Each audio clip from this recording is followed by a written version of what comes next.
Question बनाते हो तो आपके अपने माइंड से खुद एक नया क्वेश्चन भी फ्रेम होता है, ठीक है। तो ये आपका एक दिन में नहीं होगा, it will take lot of time, but point ये है कि अभी आपको पेशेंस के साथ पढ़ना है, ठीक है। ये नहीं सोचना है कि मुझे अभी से ही जाकर के मैं लेवल, अब मैं बता रहा हूँ कि लेवल होता है, जैसे लेवल 1 हो गया, लेवल 2 होता है एंड लेवल 3। ये आपको शायद आपने पता नहीं कहीं पढ़ा नहीं होगा अभी। तो लेवल 1 में क्या होता है, आप सिर्फ और सिर्फ बेसिक चीजें पढ़ेंगे। क्या करेंगे? बेसिक्स। वीमेन रिजर्वेशन बिल आया, उस बिल में क्या क्या प्रोविजंस है, बस ये पढ़ेंगे, है ना। लेवल 2 में क्या होता है, इसको आप सोशल कॉज और उससे बाकी सब्जेक्ट से कनेक्ट करेंगे। और इसका मतलब क्या, आप नेशनल इश्यूज। अब नेशनल इश्यूज में क्या है, वीमेन को फर्स्ट इक्वल रिप्रेजेंटेशन नहीं है, राइट। इक्वल रिप्रेजेंटेशन सिर्फ नेशनल लेवल पे नहीं है, स्टेट लेवल पे भी नहीं है। तो आपको क्या देखना है कि स्टेट लेवल पे, स्टेट लेजिस्लेटिव असेंबली आपको पता होगा, तो किस स्टेट में हाईएस्ट रिप्रेजेंटेशन है और किस स्टेट में लोएस्ट रिप्रेजेंटेशन है। हाँ, और इसका वजह क्या है। अगर साउदर्न स्टेट्स में देखो, अब इसको आपको कैसे देखना है, रीजन वाइज भी देखना है। क्या नॉर्थ ईस्ट के जो स्टेट्स हैं वो वीमेन को लेके ज़्यादा फ्रेंडली हैं, क्या ईस्टर्न स्टेट्स हैं वो वीमेन को लेके कम फ्रेंडली हैं। सो ये आपको देखना है। यहाँ से जो आपके थॉट्स एनालाइज होंगे कि ओके, अगर आप मान लो, ये क्यों देखना इंपॉर्टेंट है, अगर आप लार्जर सेंस में देखो तो कल को आप डिस्ट्रिक्ट कलेक्टर बन के जाते हो तो वहाँ से आपको क्या निकल के आता है कि आपकी क्या इस एरिया में गए हो या इस रीजन कंट्री में गए हो जहाँ पे आपका वीमेन का रिप्रेजेंटेशन कम है, वहाँ पे वीमेन को लेकर के पार्टिसिपेशन कम है या वीमेन को इंपॉर्टेंस कम दी जाती है, तो वहाँ पे आप किसके फेवरेबल में ज़्यादा काम करेंगे, वीमेन को लेकर के। सिमिलरली अगर आप एजुकेशन की बात करते हो तो इसीलिए ये सारा इंपॉर्टेंट है, women, education, children, vulnerable section, ये सारा इंपॉर्टेंट हो जाता है। तो आपका ये कनेक्टिविटी धीरे धीरे होता है। लेवल 2 पे आप क्या करोगे, नेशनल इशू से कनेक्ट करोगे। लेवल 3 में आपको क्या करना है, हमारे कंट्री के जो डेवलपमेंट है उसको इंटरनेशनल लेवल से कनेक्ट करना है। समझ रहे? अब कैसे, हाँ, अब लेवल 3 में आपको कैसे करो, जब मैं बोलता हूँ लेवल अप, तो लेवल अप में क्या करेंगे, अब हम देखेंगे कि कंट्री लाइक अमेरिका को मोर देन 100 ईयर्स लगा एक वीमेन को उनके कॉन्स्टिट्यूशन बनने के बाद राइट्स देने में। हमने क्या किया, जिस दिन बनाया उसी दिन दिया। फ्रांस जैसी कंट्री को 160 साल से ज़्यादा लगे वीमेन को वोटिंग राइट्स देने के लिए, हमने क्या किया, उससे सेम डे दिया। अब ये आपका कनेक्टिविटी समझ में आएगा कि हम क्या पॉजिटिव डायरेक्शन में मूव कर रहे हैं या निगेटिव डायरेक्शन में मूव कर रहे हैं। समझ रहे कैसे आप सोचना है। तो इस तरीके से सेकंड क्या सोचना है कि क्या जो इंटरनेशनल लेवल पे इश्यूज हैं वो इश्यूज क्या इंडिया में टैकल की जा रही है। कौन सा इश्यूज, जेंडर पार्टिसिपेशन रेट किसमें, लेबर फोर्स में, एजुकेशन में, उनके एम्प्लॉयमेंट में, उनके वेज गैप में, कैसे कनेक्ट हो रहा है आप देख रहे हो। लेवल 3 की मैं बात कर रहा हूँ। अब लेवल 3 में और क्या देखोगे आप, कौन ऐसी ऑर्गेनाइजेशन है जो वीमेन रिलेटेड बिल्स ये लाती हैं, रिपोर्ट्स लेकर आती हैं। तो आपको फर्स्टली लेवल 3 पे जंप नहीं करना है, सबसे पहले कहाँ जंप करना है, लेवल 1 पे, देन लेवल 2 पे एंड देन लेवल 3 पे। लेकिन अगर जब तक आपका लेवल 1 क्लियर नहीं होगा, लेवल 2 पे नहीं जा सकते हो, लेवल 2 पे नहीं जाते, लेवल 3 पे नहीं जा सकते हो। अगर आपने कोई गलती की तो आपके माइंड में पूरा जो इन्फॉर्मेशन है वो मिक्स्ड हो जाएगा, स्कैटर्ड हो जाएगा। आपका माइंड जो है ना, जैसे आपने कोई टॉपिक पढ़ा तो ऐसे ऐसे होते, आपके पास इन्फॉर्मेशन है, वो क्या करेगा, ये सीक्वेंस में अगर आप फॉलो करोगे ना ऐसे, तो ये बेटर है। या आपका माइंड एक इन्फॉर्मेशन यहाँ से ले लिया, एक यहाँ से ले लिया, एक यहाँ से ले लिया, एक यहाँ से ले लिया, ये गलत है ना, है ना। तो अभी इसलिए हो रहा है बिकॉज आप खुद को ऑर्गेनाइज नहीं कर रहे हो। और ये कैसे होगा सीक्वेंस, जब आपका नोट्स इस सेम वे में बना रहेगा। सो फाइनल रिजल्ट क्या होता है कि आपका आंसर राइटिंग और नॉलेज इन्फॉर्मेशन सिंक्रोनाइज तभी होगा जब आपका नोट्स सिंक्रोनाइजेशन में है। अगर आपके फैक्ट्स जहाँ तहाँ मिल रहे हैं तो आपको क्या करना है, उन सारे फैक्ट्स को कलेक्ट करना है और एक जगह लेकर के आना है। सबसे पहला आपका टास्क ये है।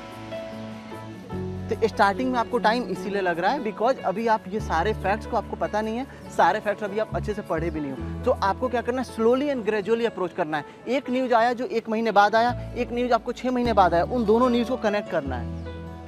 कनेक्ट कैसे होगा, जैसे आपने देखा कीवर्ड्स वीमेन रिलेटेड, आपने एक पेज पे लिखा है, एक पेज खाली रखिए, वहां से जाकर के उस न्यूज़ को पिक कीजिए, उस पेज को उसको नोट डाउन कीजिए। टीचर्स ने कुछ ऐसा फैक्ट्स बता दिया, उसको नोट डाउन कीजिए, है ना। सो ये इंपॉर्टेंट है, समझ में आ गया सबको। हाँ, कंपैरिजन किस चीज़ से कंपैरिजन, हाँ हाँ। अपनी क्लास में किसी ने सर ने पूछा कि कोई भी सब्जेक्ट हो, ठीक है, और किसी ने बता लिया ये जो पहले से कर रहा है तैयारी, ठीक है, और हम नहीं बताया तो कंपैरिजन होता है कि हाँ क्यों नहीं, फिर हम अपने आप लेवल 1 लेवल 3 पे कुछ करने का प्रयास करते हैं। ये देखिए उसमें क्या होता है कि जब आपके माइंड में क्वेश्चन आता है ना तो आपको नोट डाउन करना है उस क्वेश्चन को सबसे पहला। दूसरा है कि आपको खुद से पूछना है कि ये क्वेश्चन मुझे क्यों नहीं पता है। तीसरा आपको डिसाइड करना है कि किस लेवल पे है, ठीक है, ये डिसाइड करना है। मैंने बता दिया नेशनल लेवल पे है, इंटरनेशनल लेवल पे है, या आपका बेसिक्स है। बेसिक मतलब प्रोविजंस क्या क्या है। फॉर एग्जांपल अगर हम लेवल 1 पे हैं, ठीक है, अब क्वेश्चन पूछा गया क्लास में, हाँ। कि लेवल 3 पे आपने बोला ना, हाँ, हाँ, हाँ, हाँ। लेवल तो 3 पे वो क्या क्वेश्चन हम उस पे जाएंगे, वो क्वेश्चन पे आप जाएंगे, सोचेंगे और जो फैक्ट्स बताया जा रहा है वो सिर्फ नोट डाउन करेंगे। लेकिन आप खुद को कंफ्यूज नहीं करना है कि मुझे नहीं पता, या खुद को प्रेशर में नहीं डालना है कि मैं ऐसा क्यों नहीं सोच पा रही हूँ। जरूरी नहीं है। क्लास में जब डिस्कस होता है तो कलेक्टिव डिस्कशन होती है। आपका काम क्या है कि अगर जो पढ़ाया जा रहा है उसको नोट डाउन जरूर कर लें, क्योंकि जब आप पढ़ेंगे तब आप उसको कनेक्ट कर पाएंगे। तो कोई भी इन्फॉर्मेशन आपको मिल रहा है ना, उसका काम क्या है, आपको पहले एक जगह उस इन्फॉर्मेशन को लेकर के आना। तो कोई स्टूडेंट लेवल 3 का ही क्वेश्चन क्यों नहीं पूछ रहा हूँ, मैं लेवल 1 लेवल 2 3 बता रहा हूँ, ये आपको कोई नहीं बताएगा, और ना ही ये कोई क्लियर डिमार्केशन नहीं है। ये मैं आपकी अंडरस्टैंडिंग के लिए बता रहा हूँ, समझ रहे इस बात को। तो आप कहीं नहीं जाके देखें कि आपको बता रहा है कि लेवल 1 का क्वेश्चन है या लेवल 2 का है, लेकिन आप समझ रहे हैं ना मैं क्यों बता रहा हूँ। ये क्या होता है कि मैं बता दिया कि चलो अगर आप दिल्ली से शिमला जाना चाहते हो, है ना, मनाली जाना चाहते हो, तो आपको चंडीगढ़ के रास्ते से जाना है, ये वही रास्ता है। तो इससे क्या होगा, आपके रास्ते आसान हो गए, है ना, आपको पता चल गया तो आप यहाँ चंडीगढ़ से देन आप मनाली जाओगे। तो सिमिलर वे ऐसे ही है ना। हाँ, दूसरा क्वेश्चन कोई इसके अलावा आप समझ में आ गया कैसे अप्रोच करना है। कोई भी आए सबसे बेसिक देखना है। हाँ बताइए। हाँ डिस्कशन कैसा, कौन सा डिस्कशन, सब्जेक्ट वाइज बताइए, क्या मतलब किस तरह का, आप इलाबोरेट कीजिए। ओके। सर रोजान सर ने इससे कहा था कि 2 कॉपी रखनी है, एक कॉपी में नोट्स लिखा जाए बोर्ड पे, और एक जो टीचर्स बोल रहे हैं वो पॉइंट्स हाँ। नोट करनी है, वो बोले कि डिस्कशन छूट जाता है। डिस्कशन इसलिए छूट जाता है, अभी आपने क्या हुआ है कि अभी आप स्टार्ट किए क्लास, राइट।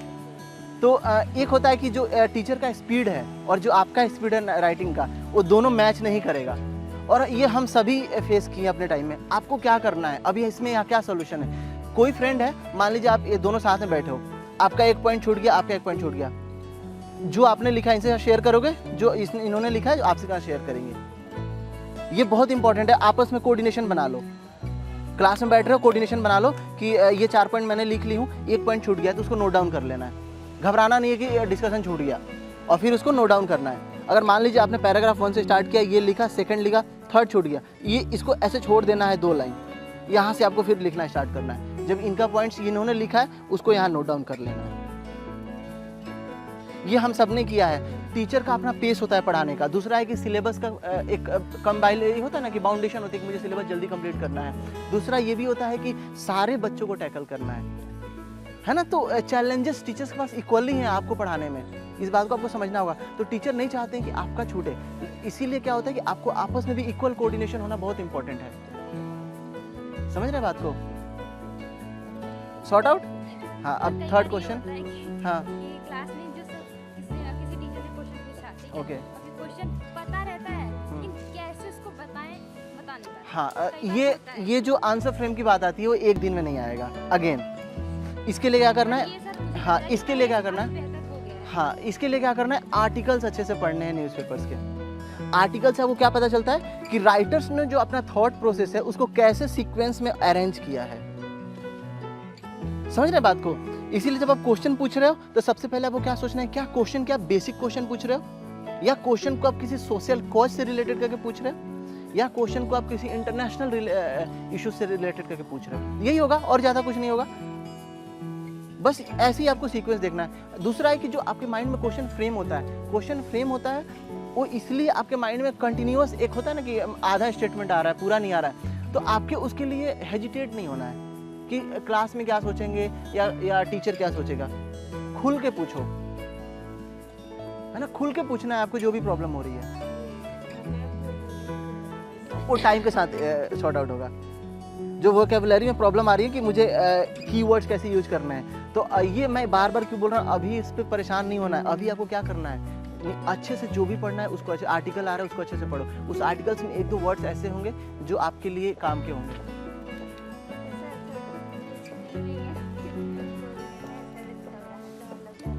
डरना क्यों? देखो हेजिटेशन सभी को होती है, हेजिटेशन होती है ना, हाँ, तो वो एक दिन में नहीं आएगा, वो टाइम के साथ हो जाएगा, इसके लिए घबराना नहीं है।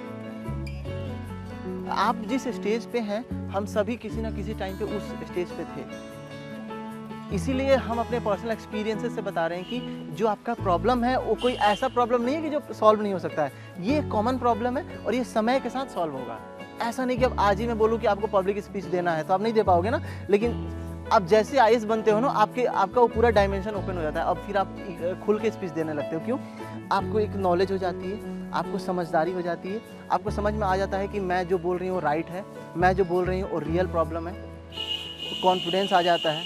तो अभी जो है लैक ऑफ कॉन्फिडेंस इसीलिए बिकॉज लैक ऑफ नॉलेज है। तो लैक ऑफ नॉलेज आपका जैसे जैसे पूरा होता जाएगा, कॉन्फिडेंस आपकी वैसे वैसे इंक्रीज होगा। जैसे जैसे आप क्वेश्चन बनाओगे, जब आपका मार्क्स इंक्रीज होगा, देन आप रियलाइज करो कि ओके ना, आप अच्छे परफॉर्म कर रहे हो। ठीक है? So any question next? कोई टॉपिक पढ़ाते हैं, फिर उसके लिए ऐसे क्वेश्चन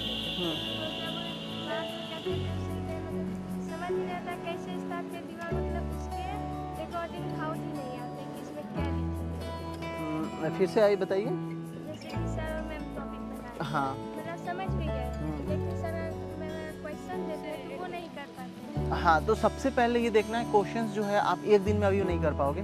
पॉइंट ये है कि मान लीजिए आपको पढ़ाया गया एक सेकेंड। सो इसमें क्या करना है आपको कि पहले क्वेश्चन क्या उसको नोट डाउन करना है, फिर उस क्वेश्चन में सपोज क्या पूछा जा रहा है ये आपको देखना है ना। फिर उसमें से की पॉइंट्स नोट डाउन करने जो टीचर्स ने बताया। क्वेश्चन को आपको ब्रेक करना है, क्वेश्चन आपको क्या करना है, ब्रेक करना है। टीचर्स ने क्या पढ़ाया वो आपने नोट डाउन किया है, और क्वेश्चन पूछा क्या गया ये नोट डाउन करना है। उस क्वेश्चन को ब्रेक करना है। ब्रेक कैसे करना है? एक स्टेटमेंट, दो स्टेटमेंट या टर्म वाइज ब्रेक करना है। ठीक है? तो ये आपका समय के साथ आएगा। अभी आप सोच रहे हो कि मैं मास्टर कर लूंगी, तो नहीं होगा, है ना। तो इसके लिए क्या करना है, सबसे पहले प्रीवियस ईयर क्वेश्चन देखते रहना है, क्वेश्चन बनाना नहीं छोड़ना है। आप भले ही एक लाइन लिख रहे हो, दो लाइन लिख रहे हो, लिखते रहना है कंटिन्यूस में, छोड़ना नहीं है। क्योंकि हेजिटेशन स्टार्टिंग में होती है, आंसर राइटिंग लिखते हो ना, समझ नहीं आता कि स्टार्ट कैसे करें, और 20 मिनट 25 मिनट आधे घंटे लग जाते होंगे एक आंसर को लिखने में। ये इसीलिए हो रहा है बिकॉज अभी आपको कंप्लीट उसके ऊपर होल्ड नहीं है, कमांड नहीं है। तो ये समय के साथ पूरा हो जाएगा, इसके लिए आपको घबराना नहीं है। ठीक है? हो गया डन? चलिए आते हैं। Thank you. आइए।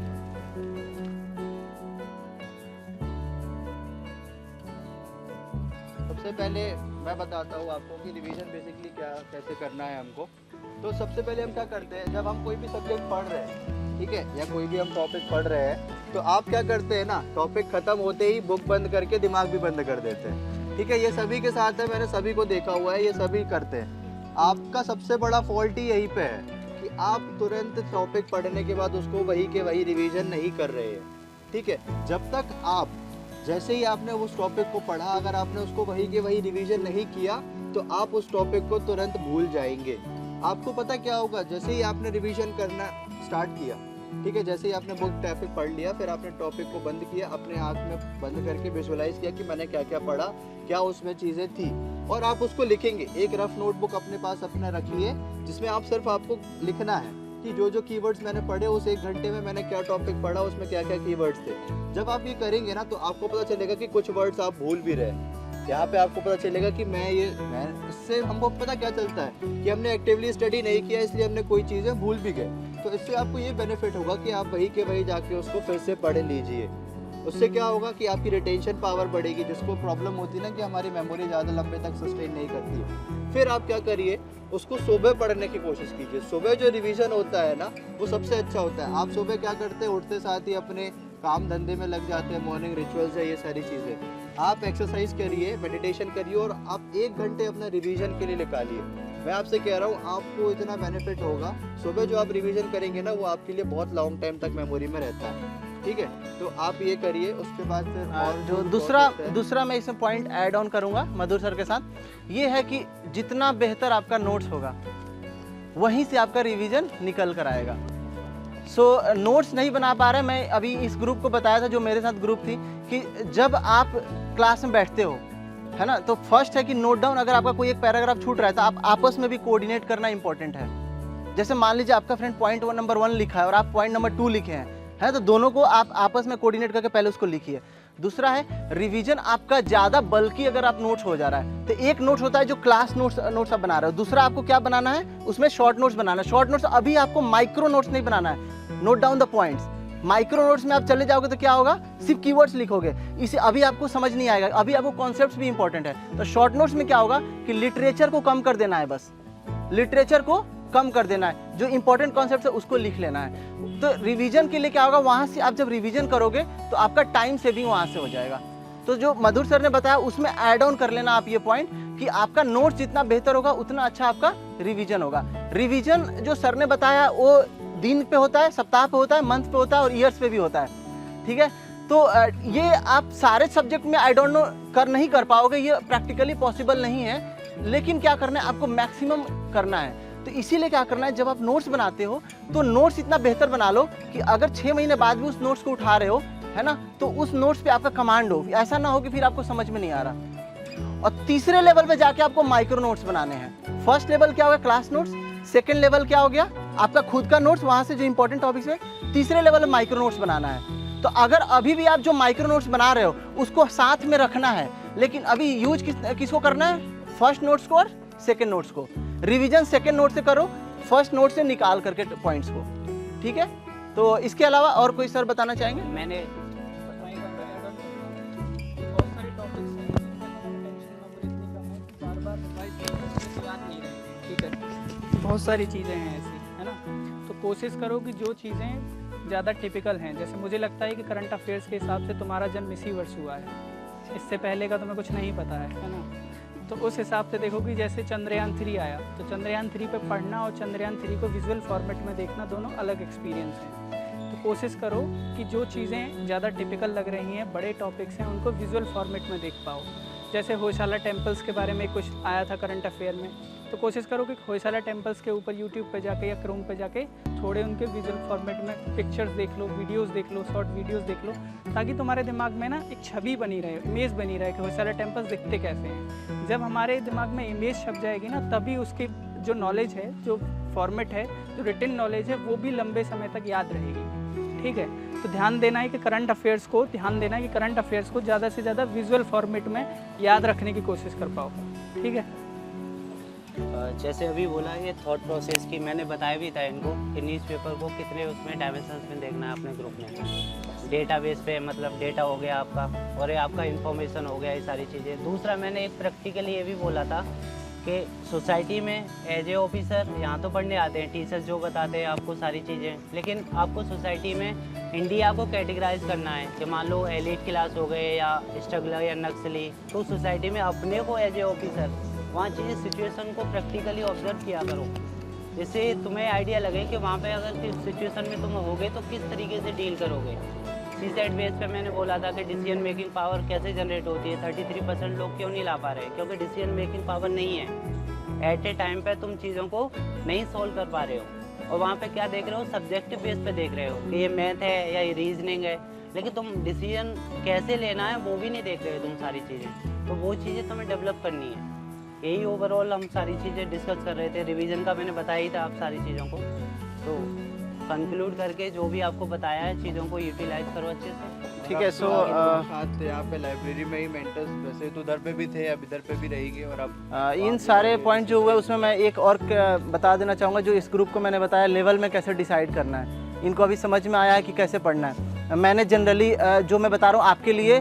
दूसरी बात ये है कि अगर आपको ये मेथड सूटेबल लगता है तो फॉलो कीजिए, अदरवाइज कुछ नया हमारे पास आई, हम कुछ आपको नया तरीका बताएंगे, है ना। सो मैं जो बता रहा हूँ उसमें क्या करना है, लेवल 1, लेवल 2 एंड लेवल 3 पे पढ़ना है। कैसे पढ़ना है, मान लीजिए वीमेन रिजर्वेशन बिल आया तो उसको लेवल 1 पे क्या पढ़ोगे, उसके प्रोविजंस पढ़ोगे, उसकी हिस्ट्री पढ़ोगे, है ना।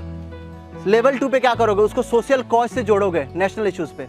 लेवल 3 पे उसको कहाँ ले जाओगे, क्या इंडिया का जो कंडीशन है वो इंटरनेशनल लेवल के रिलेटेड है, इंटरनेशनल लेवल पे है। मान लीजिए जो रिपोर्ट्स आती हैं, है ना, लेबर फोर्स पार्टिसिपेशन रेट का, जेंडर गैप का, तो उससे आप रिलेट करोगे। तो आप कोई भी इश्यूज पढ़ते हो उसको लेवल में डिसाइड करना है। जब आपका लेवल 1 हो गया कि ओके मुझे बेसिक्स पता है, बेसिक्स में ही होता है आपका प्रोविजंस, हिस्ट्री, है ना, और कोई करंट में इश्यूज है।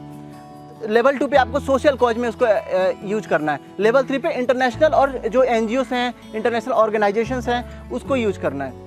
तो ऐसे करके आपको कनेक्ट करना है पॉइंट्स को, तब आपको समझ में आया कि आपका जो भी पॉइंट्स आप पढ़ रहे हो वो आपका प्रॉपर कंप्लीट हो रहा है और कोई चीज़ छूट नहीं रहा। दूसरी बात है 100% कोई भी कवरेज नहीं होगी, ये नोट डाउन कर लो। अगर आप सोचते हो कि मैं हर टॉपिक पे 100% मास्टर कर लूँगा या कर लूँगी, ये पॉसिबल नहीं होता है। क्यों नहीं होता है? Because there is always some scope कि जहाँ से क्वेश्चन पूछी जा सकती है। इसीलिए क्या करना है कि ऐसा होगा कि जो क्वेश्चन 90% बच्चों को नहीं आता है वो आपको भी नहीं आता, तो उसके लिए घबराना नहीं है। It's all about your competitor. ठीक है, कैसे? अगर आपके कंप्यूटर को 90 नंबर आ रहा है तो आपको सिर्फ 91 मार्क्स चाहिए और कुछ नहीं चाहिए। समझ रहे बात को? लेकिन जो क्वेश्चन 90% बच्चे सॉल्व कर रहे हैं वो क्वेश्चन आपसे भी सॉल्व होना चाहिए। इसीलिए लेवल 1, लेवल 2 और लेवल 3 इंपॉर्टेंट है। बिकॉज ये जब आप कवरेज कर लोगे तो 90% क्वेश्चन जो बच्चे सॉल्व कर रहे हैं वो आपसे भी सॉल्व होगा। लेकिन ये जो आपका नहीं कंप्लीट होगा तो 90% बच्चे में भी आप पहले नहीं आएंगे, है ना। सो इस बात को भी ध्यान रखें। दूसरी बात ये है कि घबराना नहीं है। अभी से आप लेवल 3 पे जंप करना चाह रहे हो, नहीं होगा। पॉइंट ये है कि पहले आपको बेसिक अगर पता नहीं होगा, आप जा रहे हो पहले अदर्स कॉज पे, है ना। तो इसलिए घबराना नहीं है। जैसे जैसे आपका सिलेबस कंप्लीट होते जाएगा, जैसे जैसे करंट इश्यूज कवरेज होंगे और जैसे जैसे आपको पढ़ाया जाएगा और जितना ज़्यादा आप क्वेश्चन बनाने लगोगे, आपके माइंड में खुद ही आ जाएगा ओके मेरा ये वाला डायमेंशन कवरेज हो गया है, लेकिन अगर सेम टॉपिक में मुझे इंटरनेशनल रिलेटेड क्वेश्चन पूछा जा रहा है तो मेरा ये क्वेश्चन नहीं बन रहा है, तो मुझे लेवल 3 पे जा करके इसको सॉर्ट आउट करना है। तो ये लेवल 1, लेवल 2, लेवल 3 कहीं रिटर्न नहीं है। It's just a hypothetical and it's just a way to study. ठीक है, आपके क्लैरिफिकेशन के लिए है कि आप ट्रेवल करते हो एक पॉइंट से दूसरे पॉइंट पे, तो उसके मिडिल में क्या आता है वो कवरेज करके जाते हो। ठीक है, सो इसको ध्यान रखना है। और कोई क्वेश्चन है तो आप पूछिए। ऐड ऑन में कर रहा हूँ इन्हीं की बात को।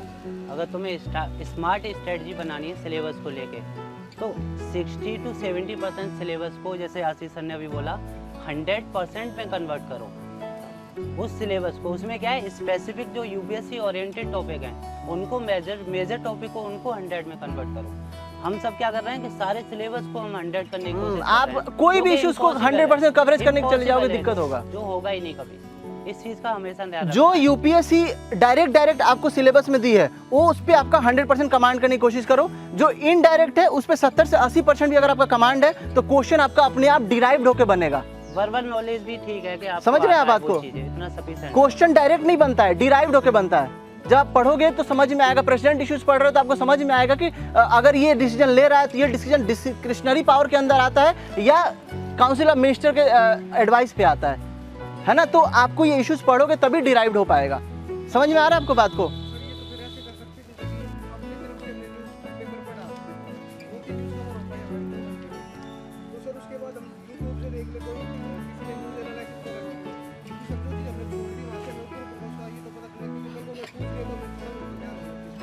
फिर भी रेडीमेड मत रहो, डिपेंड दूसरे पे। अभी आपका खुद का टास्क होना चाहिए इसका, इसलिए क्यों इम्पोर्टेंट।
मान लो की बात है आपसे कोई पॉइंट छूट गया और हमारी दृष्टि में वो आया और हमने आपसे वो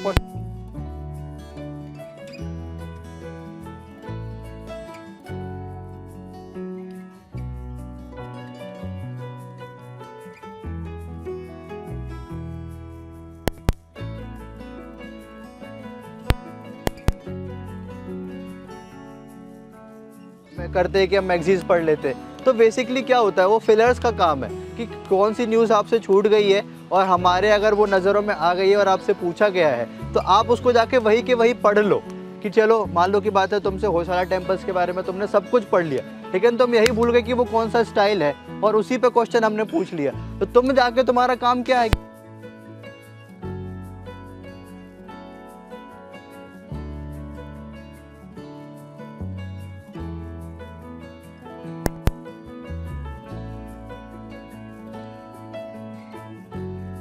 वो it is not for your demotivation, it is for your knowledge.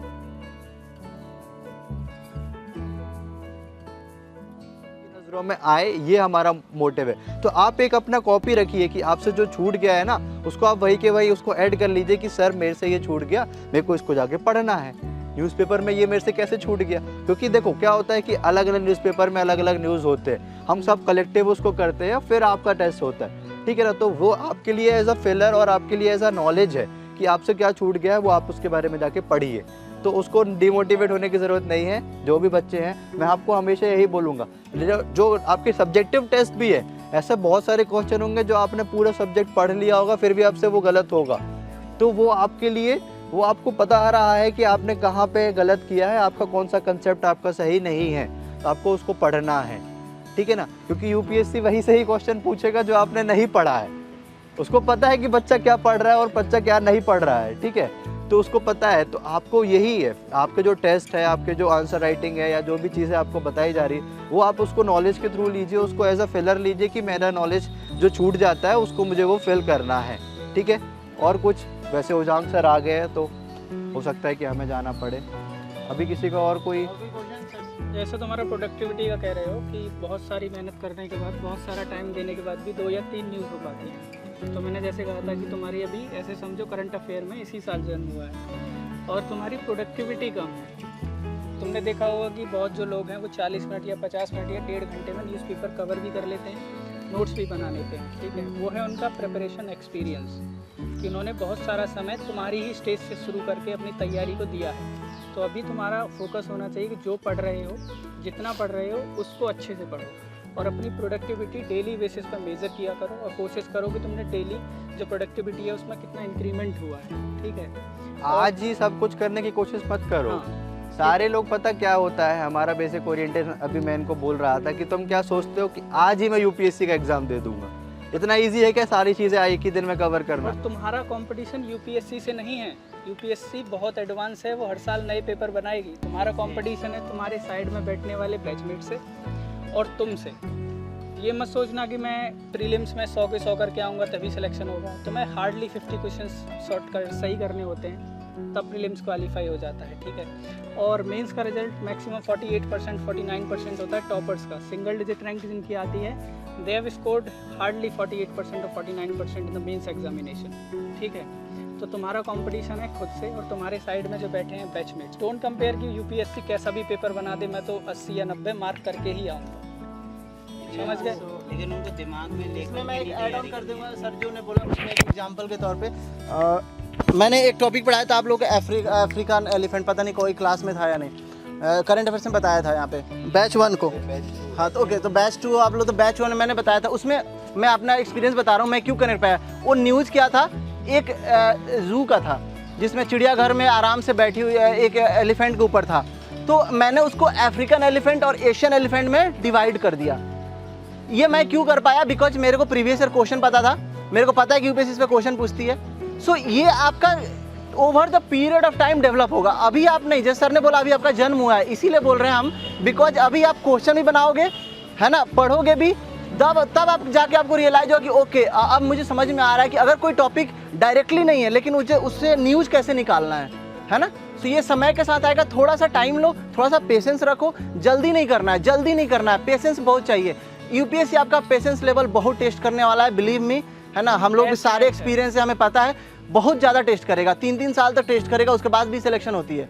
Test match की तरह लो, T20 समझ रहे हो, ये 20-20 मैच नहीं है, है। इसमें आपकी स्टेमिना कितना है, आपकी कंसंट्रेशन कितना, आप डेडिकेटेड कितने हो, सब कुछ टेस्ट होने वाला है आपका।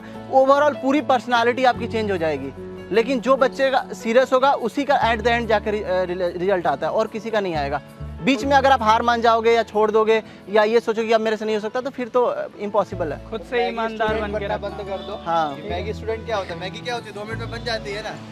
तो मैगी स्टूडेंट नहीं है हम सारे, हमें अपने कंसेप्ट को डेवलप करना है। तो तुम लोगों का जो अभी मेन फोकस होना चाहिए जो फर्स्ट ईयर पे है, मैं बोल रहा हूँ कंसेप्ट पे फोकस करो, अपने जितनी ज़्यादा हो सके अपनी स्किल्स पे फोकस करो। जितना ज़्यादा आप स्किल्ड होंगे, क्योंकि एक officer just not a officer, उसके पास बहुत सारी स्किल्स होती है, ठीक है। वो गुड लर्नर होता है, गुड स्पीकर होता है, गुड राइटर होता है। आपको ऐसे ऐसे लेटर्स लिखने पड़ेंगे, ऐसे ऐसे आपको चीज़ें लिखनी पड़ेंगी कि आप सोच भी नहीं सकते। तो अभी से जब आप प्रैक्टिस करेंगे, जब आप अच्छे बुक्स को पढ़ेंगे, तब आपको नॉलेज आएगी। तो जो अच्छी ऑटोबायोग्राफीज हैं उनको पढ़ो, नॉवेल्स को पढ़ो। इससे क्या होगा कि आपकी वोकेबलरी भी बढ़ेगी और आपका जो नॉलेज का है वो भी बढ़ेगा, ठीक है। तो आप अभी ये चीज़ों को ध्यान रखो और अपने जितनी ज़्यादा हो सके स्किल और कंसेप्ट पे फोकस करोगे उतना ही तुम्हारे लिए बेटर है। Done, all done. सो आप लोगों का कोई क्वेश्चन फाइनल, एनीथिंग एल्स?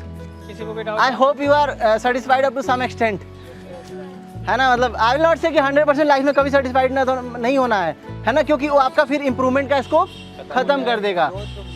तो आप अभी हमसे भी एक्सपेक्ट करो, अभी हम आपको बहुत कुछ डिलीवर करने वाले हैं। आज के लिए बस इतना काफ़ी है, ठीक है। Anything else? चलिए, thank you so much for your time, फिर से मिलेंगे, है ना।